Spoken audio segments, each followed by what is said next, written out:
Horror ম্যাডনেসে আপনাদের সকলকে নমস্কার। আজকের গল্পের টপিক হলো 1 মিনিটের দূরত্ব। হাওড়া বেলুড় স্টেশনের কাছেই ছোট্ট একটা গলি। রাত প্রায় তখন 1টা বাজে। বিদ্যুৎ চলে গেছে, চারপাশে অন্ধকার নেমেছে।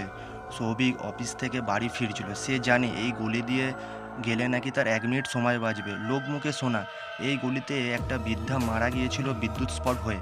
তারপর থেকে নাকি মাঝে মধ্যেই তাকে দেখা যায়। সৌভিক এসবে বিশ্বাস করতেন না। মোবাইলের টর্চ জ্বালিয়ে সে গলিতে ঢোকে। হঠাৎ তখন ঠান্ডা হাওয়া বয়ে যায়। গলির মাঝখানে এসে তার মোবাইল নিভে গেল।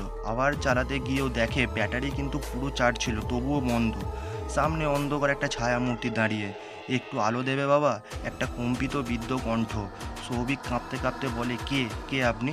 বৃদ্ধ হেসে বলল, আমি ওই বৃদ্ধা যাকে তুই বিশ্বাস করিস না।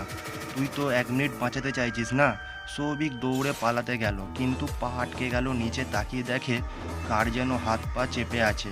তারপর সকালে লোকজন দেখে সৌভিক পড়ে আছে গলির মাঝখানে, চোখ উল্টে গেছে তার। পাশে মোবাইল স্ক্রিনে লেখা, তোর 1 মিনিট শেষ এবার। আপনাদের যদি এই ভূতের গল্পটা যদি ভালো লেগে থাকে, তাহলে চ্যানেলটাকে লাইক সাবস্ক্রাইব করে একটু পাশে থাকবেন, যাতে আমি আরও মোটিভেট হয়ে যেন আরও ভালো ভালো কন্টেন্ট আপনাদের উপহার দিতে পারি। ধন্যবাদ।